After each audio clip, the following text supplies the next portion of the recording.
আসসালামু আলাইকুম। Babies care and লাইফস্টাইলে সবাইকে ওয়েলকাম করছি। আজকে আপনাদের সাথে শেয়ার করছি ইলিশের পেটি আর গাজর দুইটা একসাথে সংমিশ্রণ করে আপনি আপনার বাচ্চাকে কিভাবে দিতে পারবেন, সেই সাথে গাজরের পুষ্টি গুণাগুণ এবং কত মাস বয়স থেকে ইলিশ আপনার বাচ্চার জন্য দিতে পারবেন সেই সম্পর্কেও বিস্তারিত বলছি। এখানে দেখতে পেয়েছেন আমি গাজরটাকে লবণ পানিতে কিছু সময়ের জন্য ভিজিয়ে রাখবো, 25 থেকে 30 মিনিট। হাতে সময় নিয়ে গাজরটা ভিজিয়ে রাখলে বাচ্চার জন্য খুবই উপকারী হবে। আমি এটাকে উপরের থেকে হালকা করে এর যে একটা ছোলা বা আবরণ যেটাই বলি না কেন হালকা করে ফেলে কুচি কুচি করে কেটে নিয়ে বাচ্চার জন্য আমি এটা তৈরি করব। তো এখানে আমি বলে নিচ্ছি যে ইলিশের পেটিটা আমি বাচ্চাকে কোন সময় থেকে দিতে পারবো। অবশ্যই 1 বছর পর থেকে আমার বাচ্চাকে বা আপনার বাচ্চাকে ইলিশ খাওয়াতে পারবেন। আমি যেহেতু আমার বাচ্চাকে দেই সেই কারণে আপনাদের সাথে সব কিছুই শেয়ার করছি। 1 বছর পর থেকে বাচ্চাকে ইলিশ দিতে পারবেন, তাই বলে যে দৈনিক দিবেন তা কিন্তু নয়। 7 থেকে 10 দিন পর পর বাচ্চাকে ইলিশ খাওয়াতে পারবেন।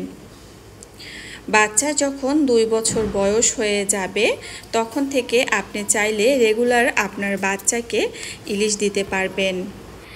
ইলিশ খনিজ লবণে সমৃদ্ধ, এতে রয়েছে calcium, magnesium, iron, omega fatty acid, যা কিনা রক্ত সঞ্চালন বাড়ায়, যার কারণে রক্তচাপ স্বাভাবিক থাকে। ইলিশ মাছ যদি খাওয়া হয় তাহলে কিন্তু চুল ও ত্বকের জন্য খুব উপকারী। ইলিশ মাছে রয়েছে ভিটামিন ডি, আর এই ভিটামিন ডি শিশুদের ক্ষেত্রে রিকেট রোগ প্রতিরোধ করতে সাহায্য করে। আমি আমার বাচ্চাকে ইলিশের পেটি দিয়ে আর গাজর দিয়ে যেভাবে রান্না করে দিচ্ছি সেটাও কিন্তু আপনাদের সাথে শেয়ার করছি। এখানে আমি রান্না করার জন্য সামান্য পরিমাণ সরিষার তেল দিয়ে দিয়েছি। আপনাদের যদি এক্সট্রা ভার্জিন অলিভ অয়েল থাকে সেক্ষেত্রে বাচ্চার জন্য আরও ভালো। আর আমরা যেহেতু এক্সট্রা ভার্জিন অলিভ অয়েল সবসময় খেতে পারি না, এই জন্য অবশ্যই সামান্য পরিমাণ একটু সরিষার তেল দিয়ে দিবেন। আর এরপরে সামান্য একটু পেঁয়াজ কুচি দিয়ে রান্নার যে রেগুলার পানি সেটাই ব্যবহার করছি। খাওয়ার জন্য যে উপযুক্ত যে পানিটা আমরা খাই সেটা আপনি গরম বা ঠান্ডা দুইটাই ব্যবহার করতে পারেন। এখানে সামান্য পরিমাণ লবণ ব্যবহার করেছি। গাজরের তেমন বেশি লবণের দরকার নেই, কারণ একটু এটাতে লবণ লবণ ভাব থাকে। এখানে আমি সামান্য একটু হলুদ গুঁড়ো দিয়েছি। তো এটা দিয়ে আমি কিছু সময়ের জন্য সিদ্ধ হওয়ার জন্য অপেক্ষা করছি।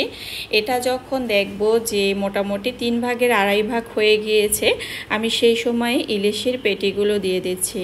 আমি শুধু আমার বাচ্চার জন্য ইলিশের পেটি নিয়েছি, আপনারা চাইলে কিন্তু পিছের মাছও নিতে পারেন। তবে অবশ্যই খেয়াল রাখবেন 1 বছরের পর থেকেই কিন্তু বাচ্চাকে ইলিশটা খাওয়ানো যাবে। এরপরে আমরা আসছি গাজর সম্পর্কে কিছু বিস্তারিত বলতে।